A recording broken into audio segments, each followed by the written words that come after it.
Yo, what is good, my quick crypto family and my coin factory family? Back again with another daily Casper and crypto live stream. And Sompolinsky, Casper's founder, we deem him to be the real Satoshi Nakamoto. That is complete hearsay, but that's how a lot of us perceive him. If anyone's going to be Nakamoto, it would be him. We have got some huge information to cover in today's stream regarding the ongoing Web3 festival in Hong Kong, and Sompolinsky effectively just confirmed that Dagknight, which is coming out later this year by the way, Dagknight will basically make Casper, I'm not going to say, Invincible's the title, Invincible's not the right word, it's the clickbait title, but Invincible in the sense of where everything else is going to fall short due to their architecture, Casper with his block DAG architecture will stand strong. We'll get into that, of course, and much more in today's stream. And we also got some updates regarding the macro news as well. We can see right now that the markets were actually doing very well earlier today, and the markets recovered. We even saw the $2 trillion added to the US stock market as it opened. So things were looking up, at least at the beginning of the day. But of course now we're seeing a bit of a correction, if you will, another pullback. And this could be due to further developments. Well, it's likely due to further macro developments, which we're going to get into in this stream as always. You know, effectively we're reaching a sort of a who sticks bigger between China and America right now. We'll be talking about that in a moment. But as always, if you enjoy this content, this stream, every single day, leave a like, share with your friends, and subscribe for more. Devious me, brother, welcome back to the channel. First, yes, you are one of the 13k Casper. Great stuff, brother. Keep it up, bro. I'm sure all of us will be sipping pina coladas in the Maldives very soon with our very wealthy Casper bags when the price does reverse. And for me, again, it's not a matter of if, it's a matter of when. All we're trying to do right now is take advantage of the market. This week is going to be an extremely volatile one. So yeah, tomorrow's going to be a very interesting one, no doubt. Welcome back, Buffalo Theory, brother. What you doing very well. And you too, Andy A, got 30 more Casper. Keep going, brother. Love it. Keep going.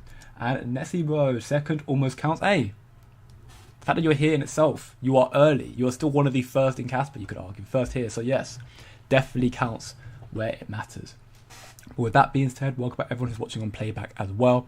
And we'll get into the macro news first. I think it's the best thing to do to understand what's going on right now. And then we'll get into the significant Casper announcements. Some very big news today. I plan to make a video later today. I can't say when it's going to go up. I'm going to say like 5 hours after the stream, give or take. And I'll probably go into some of this as well. But either way, a lot to get into. Before we get into the macro news, actually, let's look at Casper real quickly as well. Casper, we can see currently has come back down in volume. 108 million, 24-hour trading volume, which still above 100 million is nice, but it's not high enough in my belief. Still hovering around 1.5 billion market cap. Again, volume's being dominated by the likes of Gate, and then I believe then BTCC is following quite close after that. Yep, 26.77%. Then MEXC, then XT, then BitGet, LBank, Bybit. So, you know, we want to see the high volume with BitGet, Bybit, and Kraken. Still not there yet, but I believe it is a matter of time with what is to come out in this space and also to come out with Casper as well. I'm saying $10 Casper 2030, well maybe. I don't think that's a bad shout. That'll put Casper at 200 and, well by that point you'll probably see, I'll rather say 26.5, maybe 27 mined. So I would say that you probably say about what 130 bill market cap, give or take. 130 bill market cap, give or take, something like that. So I don't think $10 Casper, that's 200, I apologize, I'm thinking the wrong number. That'd be a 270 odd bill market cap, which sounds like quite a lot, but when you consider right now that, you know, but how the size of web crypto is going to go in the future, the fact that we could very well see, you know, Bitcoin going much higher in value in regards to, I want to think about it like Bitcoin, let's just say, reaches let's just say 7-8 trillion by 2030. And actually, I think that's still quite conservative. I think it can go a lot higher based on the information that I know, that I disclose to people who are part of the community here. We believe very strongly that it's going to go much higher. Thank you. It's going to go much higher in the very near future, or at least going in 2030, no doubt. So I think, yeah, it's not a bad prediction, no doubt. What's up, good to go to, brother? We're doing very well. Welcome back to the channel. And yes, what's up, Rule Britannia? The Casper report post from the stock to flow ratio with the Casper was interesting. I have not seen it just yet. If I don't find it throughout the stream, I'll make sure to cover it later on. I'll probably repost it in the free Discord server anyways. Those who aren't aware, we've got a free Discord community here where we always be just trying to chill chat and learn more about crypto and Casper. So if you want to find out more, check it out. Link on my homepage here, also down in the description below. You go check it out there as well. But anyways, let's get into the news. Let's get into the news for today's stream. So first off, as I highlighted, the markets look very, very good today. We saw $2 trillion added at the market open, which was really, really reassuring. I'm not completely sure the stock market's acting right now. I mean, 2 trillion for perspective, that is, you know, almost the size of crypto's market cap right now. Crypto's market cap right now is at 2.45. So that's a lot of money added to the stock market when it opened up. The S&P 500 right now is currently down a little bit. So, or this so maybe it just started off quite well and then came back down straight away, based on the news right now. But started off well, now it looks like come back a little bit, which is expected in such uncertain times. Furthermore, the White House just stated that America does not need other countries as much as they need us, and that is effectively the reason why these tariffs are continuing to go. The fact of the matter is, Trump and the administration, and frankly, I think all of us can attest and agree to that, America being the biggest economy, they hold all the cards. So they can afford to just keep throwing their willy about, keep just pushing their agenda because they know these countries need them. There's the biggest economy in the world. Pretty much all trade conducts through America, despite their trade deficit or their debt crisis. That's because they kept lending money out, and that's why the tariffs are here to seemingly try and solve that issue. And in that regard, actually, we've seen South Korea. They've just stated apparently recently that they will not fight back against US tariffs and seek to negotiate a new trade deal. And why is that a big deal for me? Because about a week back or so, maybe a little bit longer, I remember seeing a post that stated that Japan, China and South Korea had all come together to fight against America in regards to setting up their own trades, to exclude America in the trades. So if that was the case, and it seems like it was, and now we're hearing South Korea saying they're not going to fight and try to negotiate now, that means that the little agreement that Japan, South Korea and China had is seemingly fallen flat. So we're going to see many, many more countries start to negotiate with Trump. We know that Vietnam already done it. We know that Europe are trying to do it. We know that India are trying to do it. We know Argentina either have or are trying to do it. Zimbabwe have done it.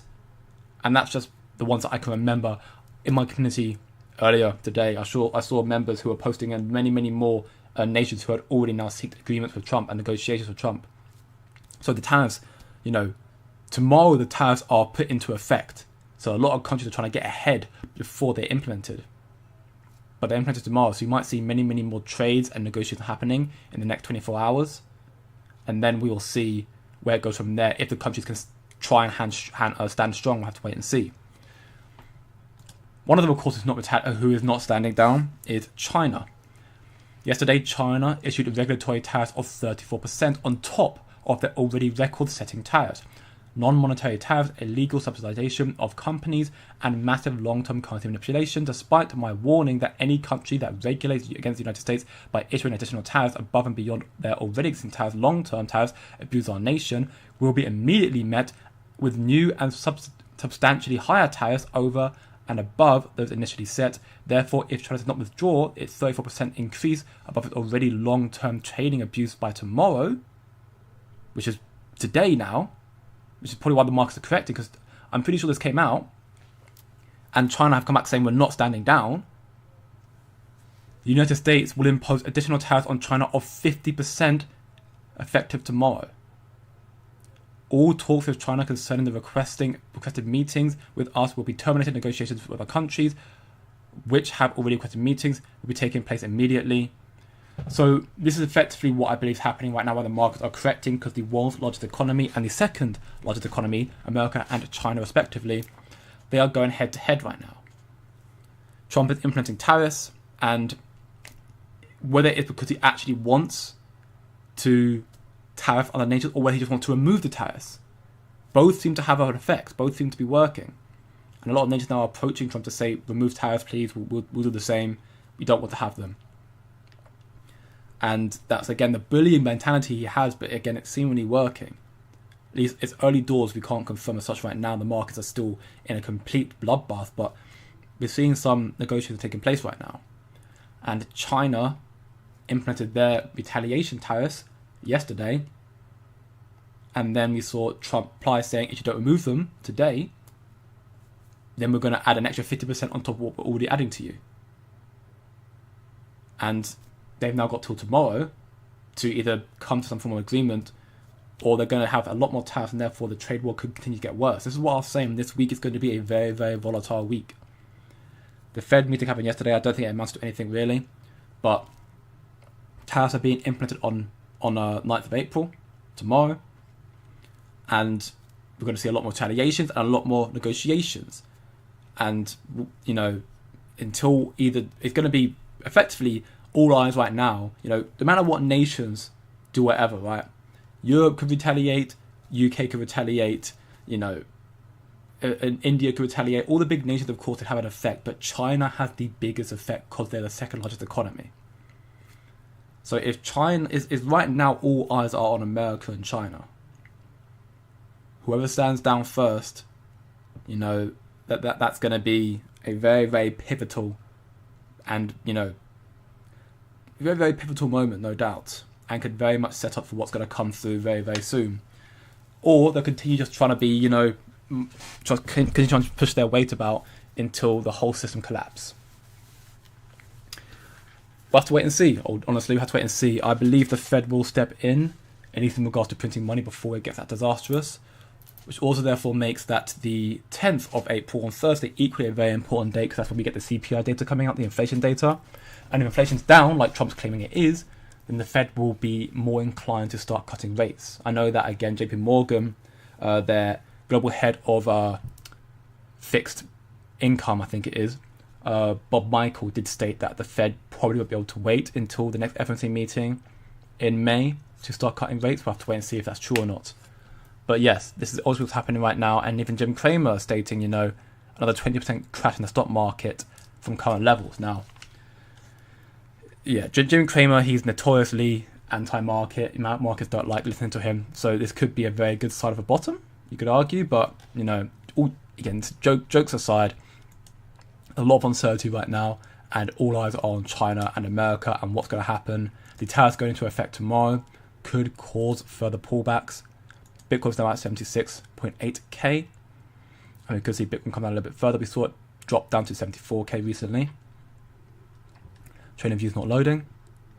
74k very recently, and it actually ended the day positive, which is very nice, but it's coming down again. It may come down a bit further. For me, I'll be hopeful it doesn't go below 66k. It can come down further still, we'll have to wait and see. But I'm still optimistic for what is to come going into May and April. I'm sure it'll come to some form of resolution very, very soon, as we are still somewhat following this money supply right now. We see a little correction down here in the quantum money supply. So we should hopefully start seeing a reversal going towards April, May time as well. But again, we'll have to wait and see. There's a lot more to come right now, and, you know, we can't do anything about it. We can complain. We can either love or hate Trump, complain or not. There's nothing we can do about it. All we've got to do as investors is just try to react accordingly to the market sentiment. What's good, LB brother? What you do very, very well. Welcome back to the channel, man. What's up, DC22? China holds the cards now. I disagree. I really disagree, DC. China do not hold the cards. China are the second biggest economy. China hold a lot of power, no doubt, but America, for reasons that is obvious, because they have the most money, they hold it. As long as the dollar still remains the world reserve currency, America holds the most powers. Like, end of the day, it's going to be a continuous battle of raising tariffs until one of them, you know, takes a knee. But as we can see right now, every other nation, even ones that did originally side with China, are now starting to say they're going to start negotiating with Trump. So evidently Trump is, you know, in the short side of things, somewhat winning. I know you don't like Trump, DC. I'm seeing you being very, very vocal about it in the Discord. Maybe a bit too vocal in my opinion, but again, I'm not going to try and limit those with free speech. My only premise again is that we can't do anything about it. There's no point in complaining about it. There's literally no point because we can't do anything about it. All we can do is just play reactionary to the markets and try and understand what's going on and go from there. So, you know, and this, you know, is actually true as well. That the power America have is ridiculous. Japan would be next to work a deal, probably. I wouldn't be surprised if they do as well. US stock market 55 trillion, China 7 trillion in second. Exactly. That's what I mean. The amount of money America have is ridiculous. China hold a lot of weight, don't get me wrong. You know, they're one of the largest manufacturers in the world. China's a massive export country. But America, being the world reserve currency, dollar, they hold more power. That's why Europe's going to negotiate with them. That's why India's negotiating with them. That's why Vietnam has done, Zimbabwe has done. America has said, we're implementing tariffs, either deal with it or negotiate with us. And the ones who are retaliating are met with more force. Canada tried to retaliate, and Mexico tried to retaliate. They are met with more force, and now look where they're at. They're now, well, I haven't heard any more developments regarding that, but I know that they're not upping tariffs right now, from what I've heard so far. Or not trying to retaliate so far, they're kind of just waiting, I guess. But yeah, this is ultimately all eyes right now are on this. Every deal Trump makes is an nail in the coffin that may not necessarily know. If China stands firm, they win the standoff. I disagree. Again, America's economy is much, much bigger than China's by quite a margin. Like, it is, again, because the dollar is the world reserve currency, America has too much power. That's the power you get being the world reserve currency. Everything is denominated in the dollar. Everything. Even in crypto, the stable coins are all US dominated, and crypto has become an integral part as well. America have too much power. China can do a lot, no doubt. And I do think China are going to fight a good fight regarding to it. But I don't know who's going to buckle first or whatever. I can't say for sure. But I'm very convinced that, you know, America won't stand down. So we'll have to wait and see ultimately. But I think America have a stronger chance than China do in regards to just the significant power they have. Then another country will take business from the United States. I mean, yeah, again, if right now, majority of business goes... The situation is China's an export country, so they are very, very powerful. They provide a lot of the, you know, utility and, you know, the materials, whatever it may be, from around two other countries around the world. America, for the longest time, has become an import country. But now they're trying to shift to becoming an export country by implementing tariffs, but also then bringing the business to America. It's a very drastic shift, but because they have so much debt, it's one that they deem necessary. But because they're an import country and the biggest economy in the world and dollars denominated, everything goes through the dollar, everything goes through America effectively. Trying to miss out America is missing out a sizable market that it probably won't work out for them. So, again, I could very much be proven wrong right now, but I do just think that, I mean, we're already seeing signs of it working. Other nations are negotiating, so evidently it has some form of weight it's working. And I don't think China will be able to hold on, or I don't think China will be able to win, probably maybe the right words. It will definitely take time. Yeah, I agree, it'll take time. Now we can compete with China when it comes to manufacturing, and they know it. Yeah, that's true. But again, no one can compete with America and the amount of money they have. That's why America's big. That's why America's getting this stuff. It's working. I get, like, DC, I get it. You don't like Trump. I completely get it. Like, I have a very neutral, emotional feeling to Trump because, end of the day, what does it matter if I like him or don't like him? It makes no difference to me. As an investor, I completely remove my emotions so it doesn't make me, it doesn't end up affecting how I'm going to judge the markets. You know, I don't like nor hate Trump. And China, by quite a margin, is the largest export country, so they do dominate when it comes to manufacturing. I do agree with you, but when it comes to importing, for the time being, when it comes to just actual power and the money they have, America is by far and away the largest. And that's why these negotiations are taking place. That's why other nations are approaching Trump and saying, we don't want these tariffs, please take them away. We'll remove our tariffs from you as well. Because they want to have trade. Because they understand now that Trump's trying to make America from an import to an export country and bringing all business back to America. Therefore, if they can still be allowed to trade with zero tariffs into America, they'll be able to benefit from that as well. It'll start with some countries and it'll spread to multiple other ones as well. The more countries that start agreeing with Trump, it'll snowball effect. Oh, you're not in the Discord? Okay, somebody else then. Okay, I think maybe the names are similar, I don't know. Yeah, there's someone else in the Discord who equally has a very, very negative sentiment about Trump. Which, again, I get it. I don't know what more to say. I do understand the sentiment of not liking Trump. I have, people who I'm mutually close to as well in real life who have a massive anti-Trump agenda, and I get it. But then when I look at, other elements from the other side of things, so I look at the right and left wing, trying to be the neutral person in the middle and trying to find out where both sides lie. The divide between the right and the left is so wide, and therefore it also makes a lot of information kind of lost in translation as well. Okay, tangent aside, I'm not going to keep on a tangent about it, but yeah, I mean, we'll have to wait and see what happens. I think America will, Trump, again, he's already saying he's going to fight harder if they continue doing that, so I have to see where it goes from here. So, I'm still watching your channel in the bear market, Jay. Love you. Hey, John Doe, man. I appreciate it very, very much, but I don't think the bear market is confirmed just yet. I think we've still got a bit more time till we get any form of official warning signs. Remember, we still have not got any quantitative easing yet. No money printing yet. Haven't had any of the regulatory policies implemented in America just yet. So we've still got a bit more time till we can even come close to saying, yeah, bear market confirmed right now. The trade war could definitely cause some more downwards momentum, to say the least. But if it gets too disastrous, the Fed will stop printing money anyways. If it still doesn't fix that, then yeah, sure, bear market, recession. But, we'll have to wait and see. I still think nothing to be too worried about just yet. Again, for me, remember back in COVID, we saw a 54% correction. Of course, we came back up because of all the QE and money printing. But we could see something. I don't think we'll see something similar. I think if it came down that far, we probably would be done for. But we were down 30%. That's quite typical in these markets, 30% pullbacks. So, provided we don't fall, for me, if we don't fall below 60k, worst case 60k, then I'm fine. Absolute worst case 60k. Be patient, yeah, no doubt. I think patience is a virtue. We need to try and remain logical and let's not be emotional. China is an export economy. Tariffs will hurt them more. Yeah, true. Again, America's the biggest economy for imports. At least it is. And they're trying to shift now, but it is. And, China's biggest market will also be America, because America's the biggest economy in the world.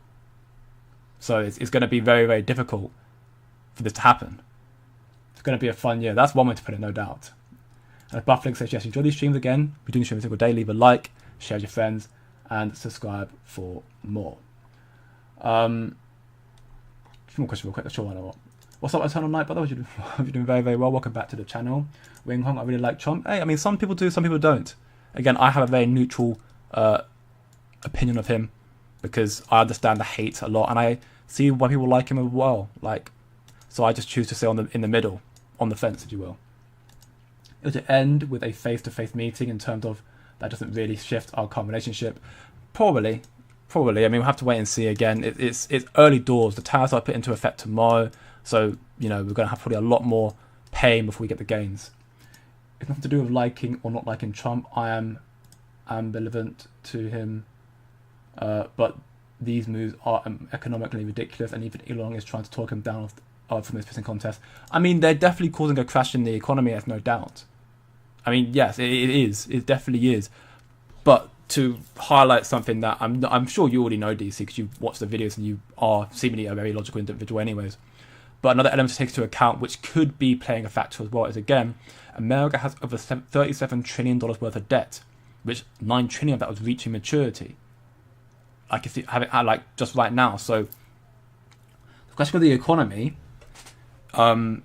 whether it is by design, whether it's by some selfish means, we can debate till death do us part. We have no official information unless we're in the insider circles. But I'd like to believe that it's an element of both. Maybe Trump does have some personal agenda to crash the economy so he can make more money off it, but also potentially because he knows there's so much debt in America right now because of all the years of abuse and money printing that have gone unchecked, that when it's reached maturity now, he had to lower his rate so he could refinance at a cheaper level.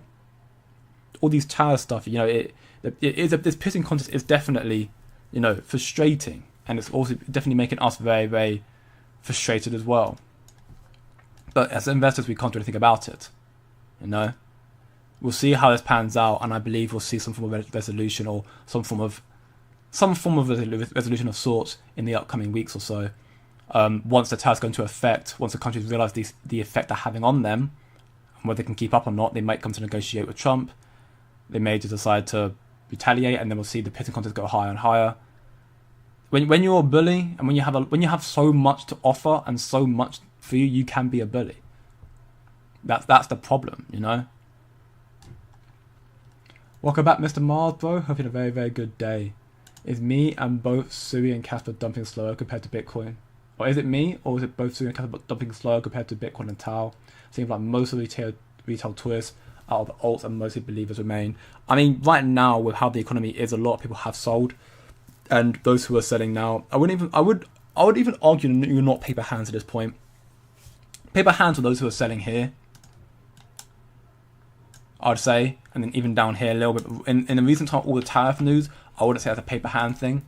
I'd say it's more so, I wouldn't say a misinformed thing, but just they're under the impression that, you know, bear market's confirmed, tariffs are going to crash the whole market, sort of information. And while there's a truth of that, I still do think that we still got more to come. And those who are still holding right now most definitely are the believers. Those who hold right now either have a lot of capital, so they can afford to, and they're not worried. So smart money, like the likes of Warren Buffett, they'll be buying these dips because they like seeing red, so they can buy cheaper, and they don't like seeing green because they know they made the money, but they want to buy cheaper again. They want to keep stacking lower and lower and lower. So those who are holding right now are either people in similar positions, or those who have conviction, or just too stubborn, you know.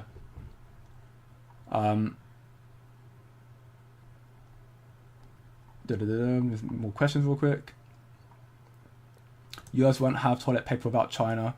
I mean, true, but again, America's the big... Again, both... There's a reason why America's number one and China's number two. China is the biggest export country by a large margin. China's the biggest export country by a large margin, so they have a lot of power. But America has so much money. And they're the biggest economy in the world. The only one who can try and stand up to America is China because they're the largest export country. But every other nation, as we can see, is trying to... Even the EU, the whole of Europe, they're falling in suit trying to negotiate with Trump.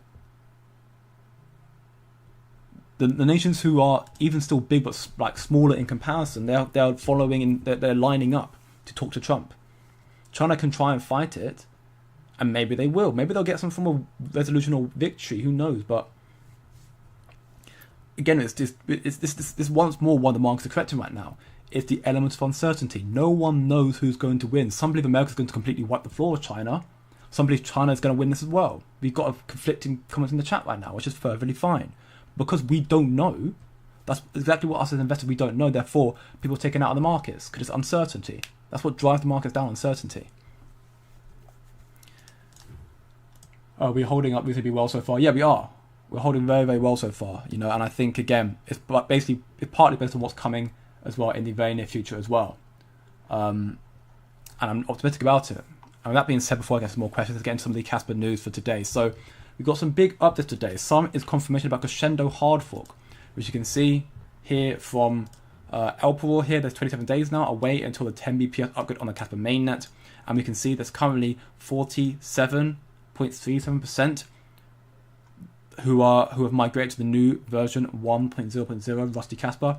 To my knowledge, it's not all of the nodes that showcase here. It's just all the public nodes, not every single node, not private nodes as well, but all the public nodes here are showcased here. So almost 50% of all public nodes are being showcased here, which is very, very cool. 14% of blocks are mined using the new version as well, which is very, very cool. We can see furthermore here for Casper Daily, confirmation here which comes from Coder's Stuff, which says after the first week, or a week after the announcement of the Crescendo release, about 12.52% of the mainnet blocks are now being produced by the new Rusty Casper version 1. So, very, very big news. Some pools are, taking the advantage, like F2 pool, pool to miners, K1 pool, and several smaller pools and solo miners are one of the first adopters of the new version. And you got via Bitcoin as well. It's also got back to me writing, anyone that has less than 5% mainnet hash has responded and acknowledged to the update. And we can see here, the Crescendo hard fork is officially scheduled to activate on Casper mainnet at 3 p.m. UTC on the 5th of May. So what was a seemingly just a rough estimate. You know, a projected time to be fifth of May has seemingly now been confirmed because things are going smoothly. At 12% right now, 12.5%. After a week, they've got approximately 27 days left. So about just under 4 weeks left to migrate. If they don't, then their node will no longer work. So we'll see a lot more shifting over in the upcoming weeks as well. And soon everything will be flowing through the new Rusty Casper, 10 bps onto the mainnet, which will be very, very big news. And then some other very, very big news, and arguably, and ultimately the title of the stream today. So I went a bit of a tangent beforehand, but here's the title of the stream here. It's regarding Sompolinsky, Casper, and the Web3 Festival in Hong Kong. You can see here Casper at the Web3 Festival here, speakers from across the board who are representing Casper, talking about it. And for those who maybe are not understanding, it's not that they work for Casper, they're just representatives who have belief in Casper. This is the founder / the biggest developer, but you know, he doesn't own Casper. It's not a company in that regard. Sompolinsky right here talking at the Web3 Festival. Michael Sutton as well, talking about the Crescendo and the layer 1 to layer 2 canonical bridge, ZK bridge overview, and much, much more as well. All very interesting stuff. I'm sure we'll hear a lot more videos about it when they are released. Some of them have been released so far. For example, one of them is Sompolinsky's talk, which was very, very interesting. Remember, I was told you the coins you have now will learn new tricks. Sompolinsky just dropped that Dagknight will make Casper internet chaos resistant, which is why the title states Dagknight will make Casper invincible. Invincible is not the right word, of course, but it will become, from my understanding, from my belief, the most highly sought out chain or DAG or infrastructure in the world, because blockchain had an inherent problem, and one of them comes down to, you know, if there's some form of internet outage, some cyber attack, blockchain, just like the current financial system we're in right now, will be vulnerable to it. But because of Casper and their architecture, and because of Dagknight and how it upgrade it, they won't be. If the internet splits or is fragmented for not that long, every coin now would be dead in the water. Something blew our mind at the Web3 Festival, Casper's sidechain or side event. Sompolinsky demonstrated how Dagknight, Casper's future consensus mechanism, will provide resistance to internet chaos. What is internet chaos? I'm not going to read it word for word. I'm going to give you my understanding of it. There's also a video about this here, which I'll link in my community, and also I'm making a video later today talking about this as well. Probably showing some of this clip as well, but ultimately, my understanding of this is, right, internet chaos, right? Imagine a scenario where the internet isn't working perfectly, you know, around the globe. So instead of it being smooth, like you can use it, like how you're listening to me right now, it's smooth, interconnected networks, certain regions around the world, maybe UK, maybe America, maybe China, maybe Middle East, certain regions might temporarily lose connection with other regions. This could be due to large-scale infrastructure failures, geopolitical events, cyber attacks, you name it. But internet chaos is the ideology where part of the networks around the world go down due to certain events. And then, and just for your information, the current financial system we're already a part of is already vulnerable to that. And then crypto comes in as meant to be as a fix to the faulty financial system, making it quicker and cheaper, which is true. But Bitcoin, and to my knowledge, many, if not every other chain in this space, are also vulnerable to the exact same internet chaos. At least in the case of Bitcoin we're talking about here. The Bitcoin and other blockchains rely on a single leader, because it's in 1 block per second, you know, in a singular line. Like it's a chain, not a DAG, it's a chain. So the next miner produces the next block. And the longest chain rules.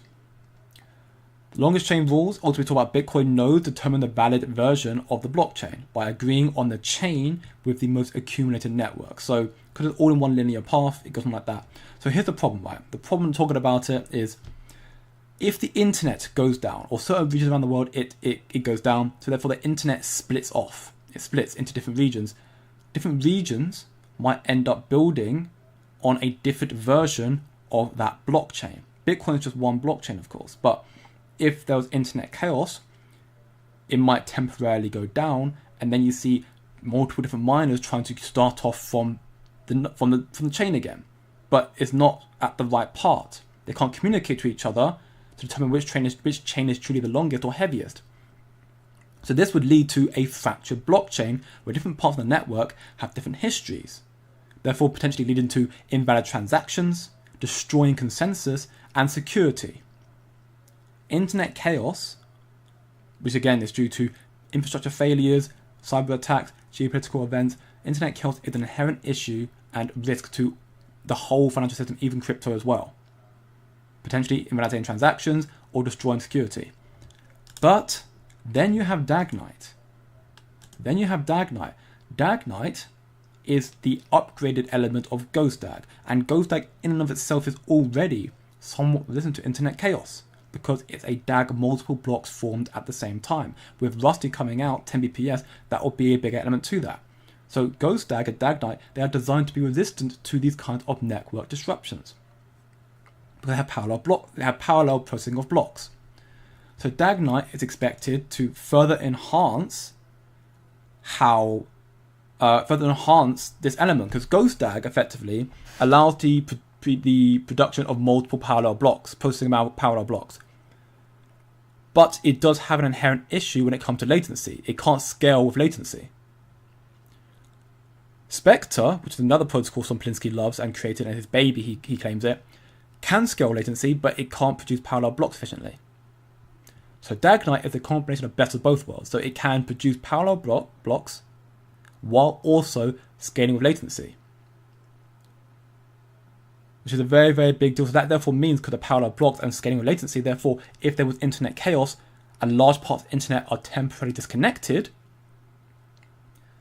because of Dagknight and the orders of validating blocks are designed to be less reliant on the immediate global, on the single chain, even if the network does split off, different parts can continue to operate and then merge back together more effectively once connectivity is restored.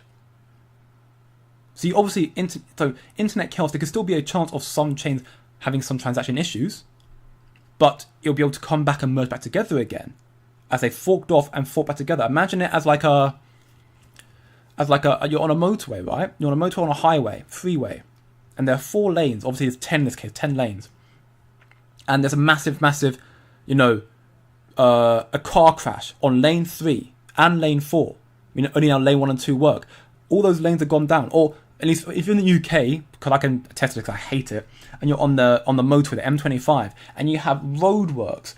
You've gone from a 70 mile per hour speed limit down to 50 or 40, and lanes 1 through to 3 are closed and only lane 4's left. But after, 20 minutes of driving at that excruciatingly slow pace on the motorway, they're all gone. And the roadworks are gone, therefore all 4 lanes open back up again. And then you can split back off again. That's another element of, that's how I understand it as well. The Dagknight element basically means that the roadblocks, the roadworks being the cybersecurity, the internet chaos, and then once the internet chaos is averted and gone over with, then Casper, because it's block DAG, can go back to gelling back together again. Whether it's Bitcoin or other crypto projects, it completely blocks off that road entirely. And then and then normally, if let's say you're trying to go down a certain road and that road's got roadworks or whatever, and you can't go down that road, you've got to use either your general knowledge of geography or sat nav to try and find other routes to get back on track. And you might find multiple different routes trying to do the same thing, but you mean to start on different routes all at the same time. If that makes sense, I'm hoping it made sense. At least it made sense in my head.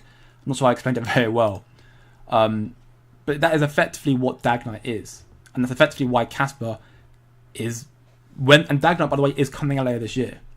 It's been confirmed already by Michael Cern that there's a very strong chance that Dagknight comes out later this year, probably Q4. So that could be after the cycle. We don't know when the cycle top's going to be, if it is still a cycle to come on, which I think there still is. But Dagknight comes out later this year. And once institutions and equally retailers realise the significance of that, and therefore understand that could be used as a much stronger element of infrastructure for form of money, capital adoption is only going to score higher and higher. Only going to score higher and higher. It is absolutely insane for me. So, in essence, Dagknight aims to make Casper's blockchain consensus less fragile in the face of real-world internet disruptions and potential threat that many other major cryptocurrencies are more vulnerable to. I think Sui does have some form of parallel block or something like that. I need to double check that to make sure I'm absolutely right, but I know Sui has some form of parallel thing, so I think Sui have a little bit of resistance to that. But comparison to Casper, for me, Casper again is quite comfortably one of the few, if not only, project in this space that can truly be resistant to those sort of elements, if you will. And again, I'm sure some Polinsky explained it a lot better in this video, so again, I'll link again in my community, my free Discord server, which again, if you want to find out more, links down below in the description, also my homepage right here.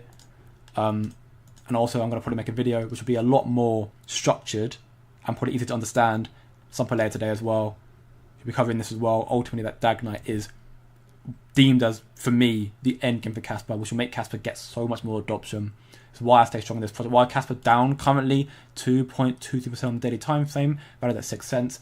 It's just undervalued. It's not a bad project in the slightest. It's one of the best in this space. Every project is down 70%, 80%.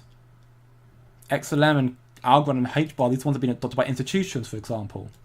Got massive adoption of institutions, and they're still down 60%. Algorand, that's down from all-time highs at 74%.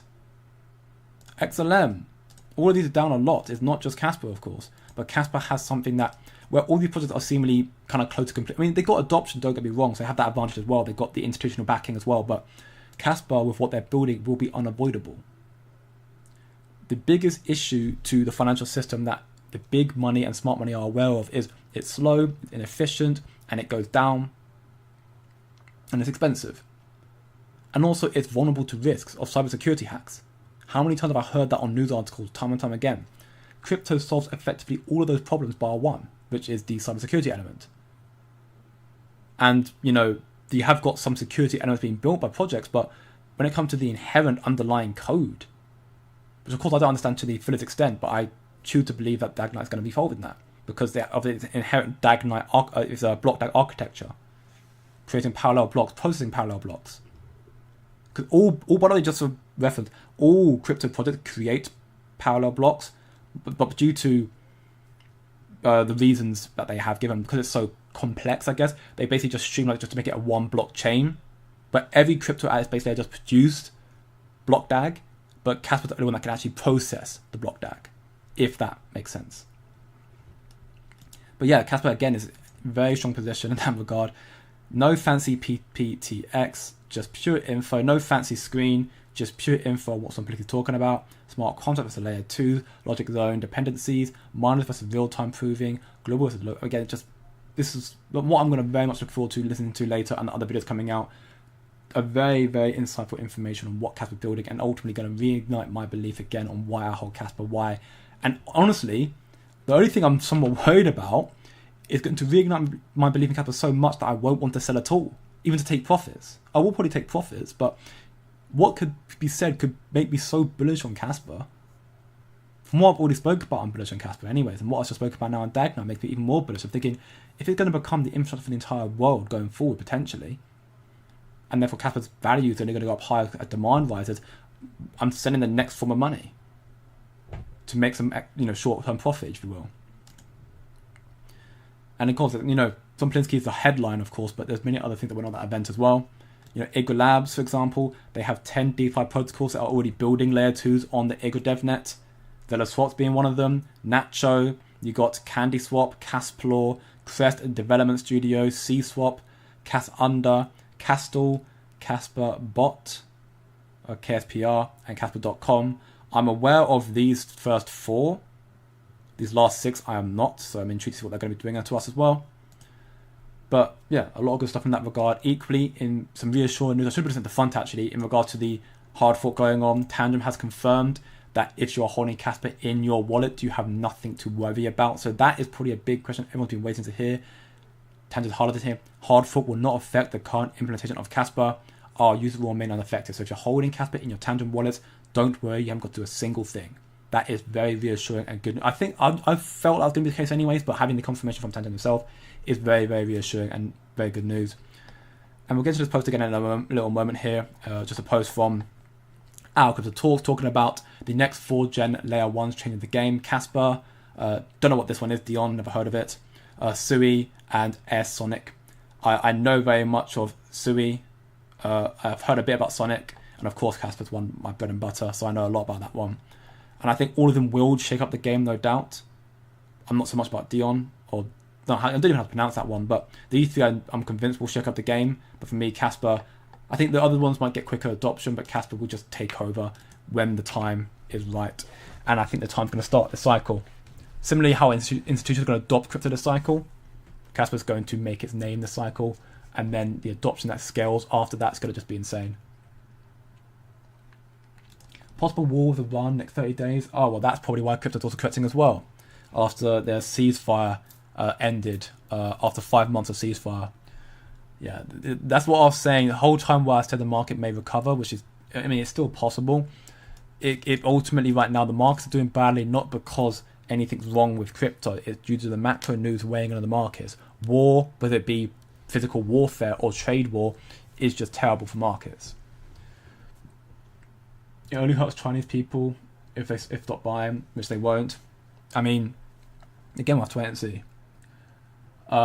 Just sitting here sipping some coffee, listening to your chipping. I mean, yeah, again, I understand the woes ultimately, but again, I address the concerns. I try to address the concerns and talk about it. But at the end of the day, for me, the underlying outcome of this, for me, while it will have detrimental effects on everybody's lives, there's no point in necessarily debating about it too much. We have to wait and see what happens. We can debate the good news of what could happen, the bad news of what could happen as a result.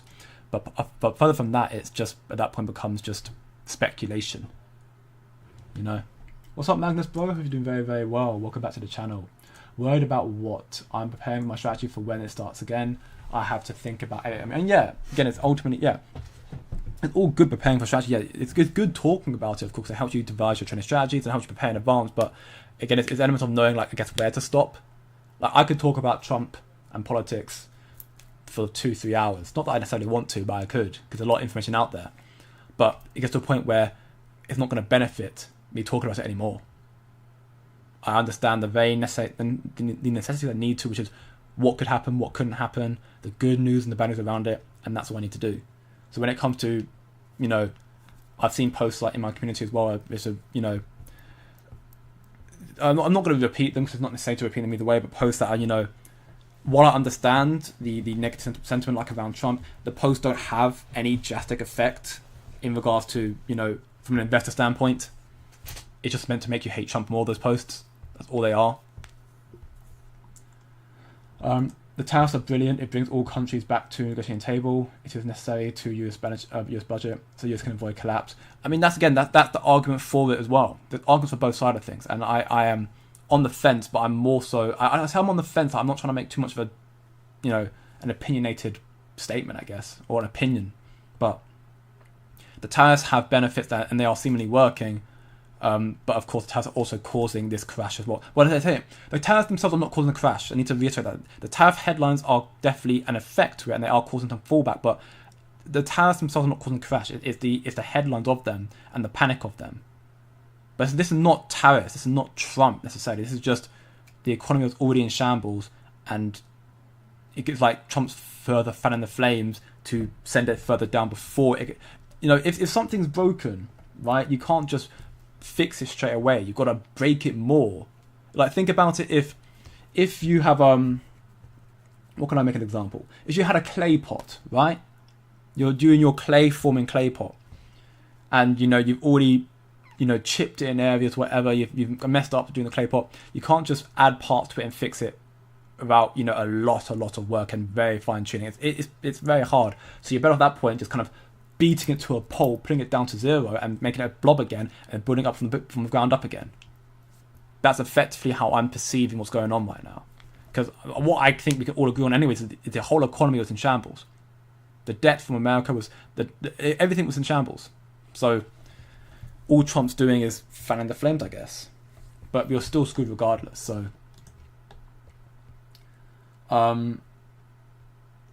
we got some OGs in here today. Yeah, hopefully all the OGs are here today joining the stream. looking very, very good. Yeah, that's also what I've been hearing as well. I hold Casper because I like Casper. There isn't much more to it than that. Yeah, that's also a very, very, very, very simple thought process. But again, sometimes you don't need more than that. Casper's great, but you don't need no more. Welcome back, Art Zero Bro. Welcome back to the channel. Yo, yo, yo.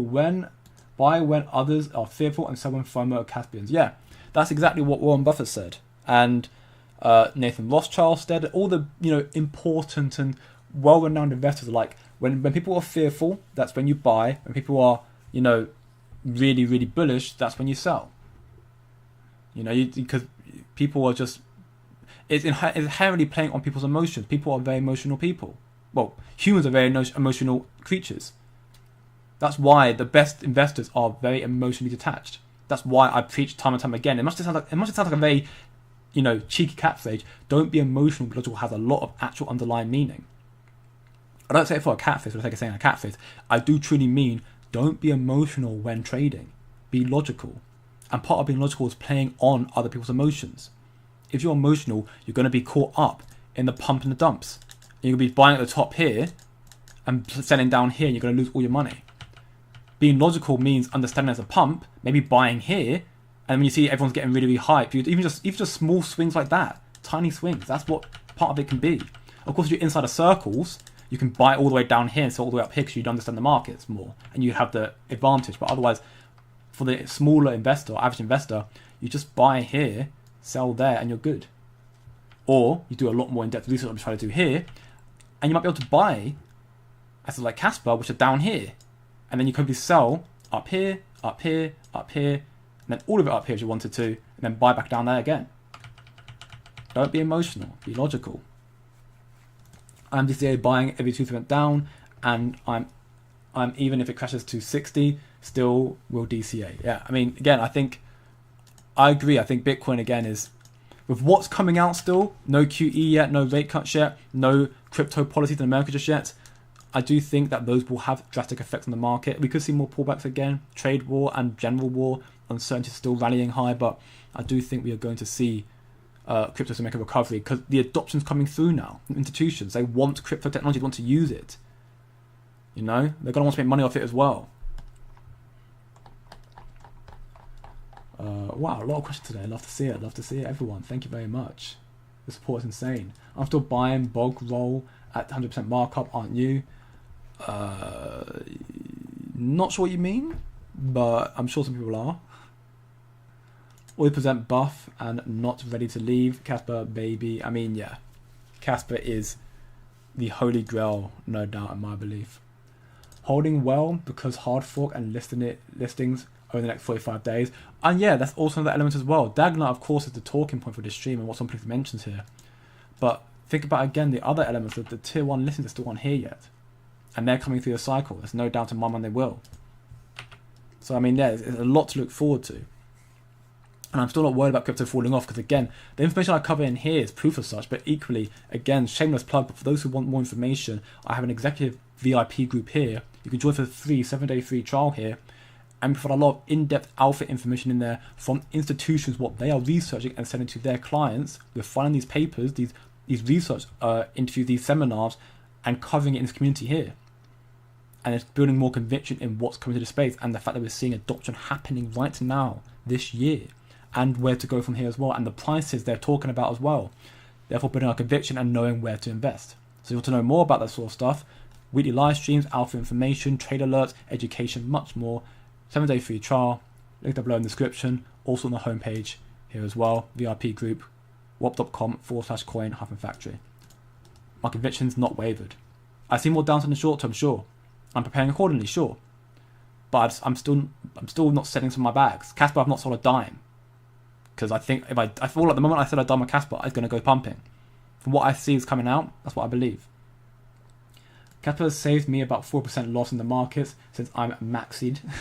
Well, there you go. Casper is the saving grace.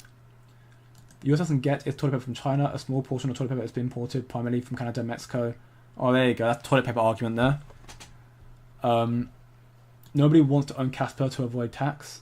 Tax is the smallest of people's worries, to be honest. In the grand scheme of things, if you think about it, let's just say for argument's sake, Casper jumps to $5 a cycle. From here, you're making, let's just round it down to 5 cents or 100x. Are you really going to be so worried about being taxed extortionate amounts of money when you've made an 100x? No. Tax is frustrating, no doubt. No one wants to pay tax. But if your alternative is to go to another product not going to make as many gains, but you may get the potential of not paying tax on it, then, it's just, again, I guess it comes down to your risk to reward. I think the tax is a small element. And again, if you don't take out, you're not paying tax. So it's people who are just holding it for long term, you're not paying tax. I haven't checked my crypto for a while. When can I buy a Lambo yet? Oh, not anytime soon, Ape Gaming. Not anytime soon. Give it a few months. ETH getting destroyed. I wonder what happens if Ethereum gets liquidated. Yeah, very interesting. And actually, which I've mentioned already, shamelessly again, but we covered an extremely insightful and very interesting seminar in our weekly live stream on Sunday. Institutional sentiment about Ethereum, and some stuff I didn't even know had happened, and what they believe in Ethereum right now, which is actually they're losing faith, and what it eventually means and where they're going from here. If you want to know more about that, again, check out that community there. The seminar's already uploaded. It's in the stream playback channel in there. And yeah, Ethereum's getting destroyed right now. From local highs, it's down 63%. From all-time highs, it's down 70%. It's insane for Ethereum. But I still think Ethereum will come back. Maybe it'll come back to like here, this cycle. I'm not sure if it'll jump leaps and bounds up here though. And that's because of what I've read and looked at through institutional sentiments, and they're the ones who are buying Ethereum right now mainly. I've been holding the bulk of my Casper from Feb 2023, and I will be holding for the years to come. Love to hear, Mr. Miles, brother. They are trying to say it's war resistant. Who's trying to say it's war resistant? Maybe I'm not sure what you're referring to there. I'm trying to scroll back through the chat, see if I missed something. Maybe you're saying Casper, I'm not sure. If you can clarify, please, DC, and I'll see if I can answer that for you. We can pretend that the investors who are still in control don't own it. I think I'm misconfused right now. Yeah, I have no idea what's going on. 600 petabytes per second. It's currently at 851, so it has come down massively, no doubt. But a lot of the reason why the hash rate's fallen off is partly due to price, no doubt, but also because of this. This is the fundamental reason, the biggest reason why the hash rate's come down, because a lot of node operators are switching to the new Rusty Casper, so they're turning their miners offline to go into new modes. That's why the hash rate's capitulated. Again, it's partly to the price, but that's also another reason as well. It's not just because money's not profitable right now. Isn't true either. There are several home miners supporting the network at a loss, and there's several smaller farms that spread out. Casper allows home mining to be more competitive than any other. That's also true. And 10 BPS will make it more competitive as well. How BPS allowed? Yeah, also true. Next month when the miners will cut again, more miners will be unprofitable and will turn off. I mean, maybe, but again, that's a maybe. There's no confirmation of that, because most people who are mining Casper now are mining because they still believe in it. And again, if Casper starts rallying up next month, which we don't know if it will do, but I speculate and hope it will do following 10 BPS and all that sort of immediate catalyst as well, we might see that the miners come back. We don't know. And yeah, also majority of Casper's already mined. Over 90% already in circulation. I mean, the miners do not have that much control over the price anymore. Also very true. Polinsky is passionate about designing distributed system. Dagknight would be the realization of this passion. Yeah, no doubt, Tony. No doubt. Dagknight is just a true sentiment to what this money system could be and where Casper could take off from here.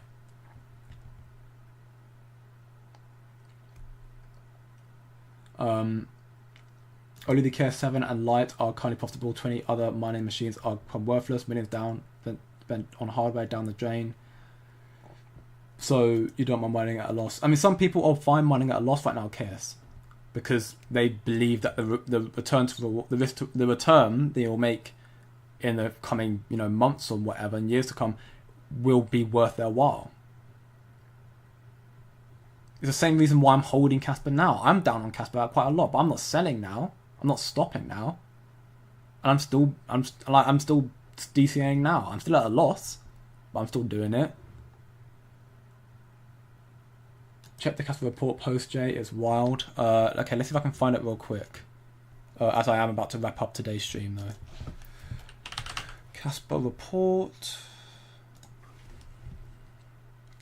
Which one is it in regards to it? Is it this one? Yeah, it says stock flow. Yeah, stock flow. We've got this one here. We'll explore Casper's stock to flow ratio, compare it with gold, silver, and Bitcoin, and explain why Casper may become the most distributed form of money ever devised by 2050. Much of the global economy may be on the Casper standard. Stock to flow ratio measurement, a ratio of circulating supply to annual production.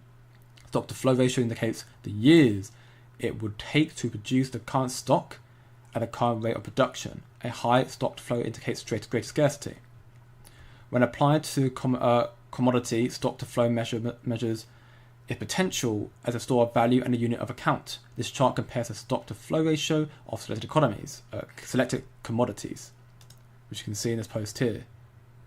Bitcoin is the highest, then gold, silver, then Casper, then wheat, platinum, corn, and so on. Currently, Casper's stock to flow is about 14. By the end of 2025, it will likely exceed the stock to flow of silver.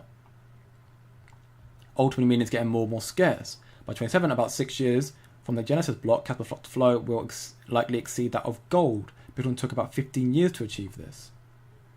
And then, the stock to flow doubles approximately every single year, while Bitcoin doubles approximately every 4 years. So again, it will become increasingly more scarce and therefore become, more demand of that cost. Yeah, its stock to flow will surpass that of Bitcoin. 2030, it will become extremely disruptive. Yeah, so ultimately, the more and more it keeps running up, the higher the hash rate and the stuff it will go. It will become more secure as well. Though natural market forces, nearly all market participants may be compelled to adopt Casper as a means of exchange, store of value, and unit of account by mid-century. As noted above, stock to flow provides insight into the commodity's potential as a store of value. Generally, the higher the stock to flow, the better the commodity's store of value, and the better it functions as money. Casper's stock to flow also makes it a superior unit of account, fulfilling another key function of money. This reflects this reflects an inflation rate that quickly approaches zero. Oh, very interesting. As a result, Casper dilution over time becomes negligible, enhancing its role as a unit of account. It serves as the global anchor, ensuring accurate measurement of assets' values and affected by fluctuations in its own absolute value. If this efficiency driven by block parallelism and its high block creation rate leads to highly decentralized and contribution, enhancing Casper's status as superior decentralized money. In the coming years and decades, hyperinflation will render fiat currencies worthless, causing their abandonment. People will seek a better money, and increasingly they will adopt Casper, few by choice, many by our necessity. And again, the Casper report, his posts are very, very thorough and very insightful.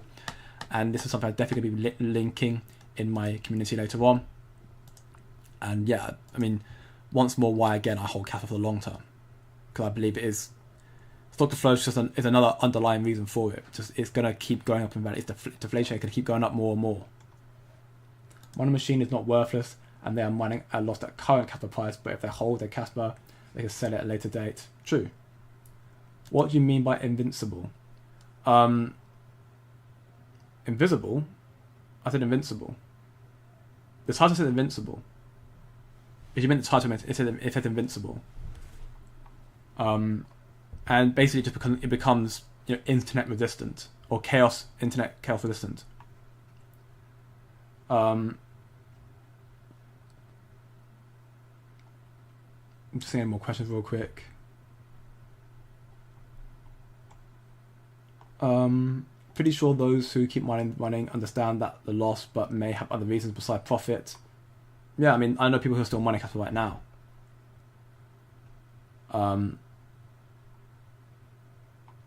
Good evening, Casper Frog, brother. Welcome back to the channel. Hope you're doing very, very well.